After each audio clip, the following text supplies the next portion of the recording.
The Eternal Classroom of God. 1. The competitive claim of prophets. Every manifestation of God appears in competition with time-honored institutions. They must advertise their message as the most vital, the only way, not because they are insecure, but because humanity must urgently distinguish truth from falsehood, sincerity from hypocrisy. Without this skill, society would collapse. Jesus captures this urgency when he declares, "Do not think that I came to bring peace. I did not come to bring peace, but a sword." Matthew 10:34, the sword of discernment. 2. Relative par excellence. Each prophet must speak in superlatives. None shall bring better than this. Yet these absolutes are relative within their dispensation, not eternal. They all point to a coming day when universal law for peace will be unfurled. 3. Prophetic authority.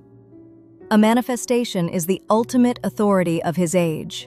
When Jesus forbade divorce, even though Moses allowed it, he explained, "Because of the hardness of your hearts, Moses permitted you, but from the beginning it was not so." Matthew 19:8. Only the prophet can strike the hammer blow to rebalance society. 4. Prophecies of continuation. Each prophet affirms that revelation does not end. Jesus: "I have many things to say to you, but you cannot bear them now. When he, the Spirit of truth, comes, he will guide you into all truth." John 16:12-13. Muhammad: "The Mahdi will be of my lineage. He will fill the earth with justice and equity just as it had been filled with tyranny and oppression." Sunan Abi Dawud 4282, Bihar al-Anwar 5169. If completion was already achieved, why speak of future truth and justice? 5. The oneness of the prophets. All manifestations are one spirit in different bodies. Baha'u'llah.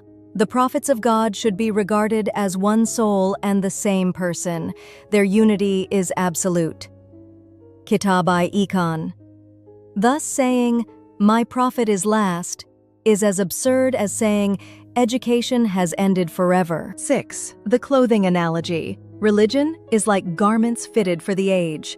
The law of Moses was trousers for a 7-year-old. Perfect then, too small later. The gospel was the robe of adolescence, the Quran the cloak of youth. The Baha'i revelation is the attire of maturity. Each is final for its stage, not for eternity. 7. The misreading of eternal. When Jesus says, "Heaven and earth will pass away, but my words will not pass away," Matthew 24:35, he points to the permanence of divine truth, not the eternal enforcement of specific laws. When Muhammad says, "My laws are valid until the day of judgment," it implies that on that day, new laws will come. No prophet says the judgment is distant. All say it is near. 8. The childishness of sectarianism. The persistence of prejudice, arrogance, and sectarian quarrels proves that religion has not yet taught humanity true unity. It is like a man with a PhD in social ethics who still behaves with prejudice, proving he never absorbed the lesson. 9. The never-ending work of God the Educator. If one claims prophethood has ended, he implies God has ceased to be the educator. Just as if one said, creation has ended, it would deny God as the creator. Even in technology, we know, no iPhone is the last. Improvement is endless. Why deny progress in the greatest science of all, divine civilization? Thus, Baha'u'llah invites, "Immerse yourselves in the ocean of my words, that ye may unravel its secrets and discover all the pearls of wisdom that lie hid in its depths." Kitab-i-Aqdas.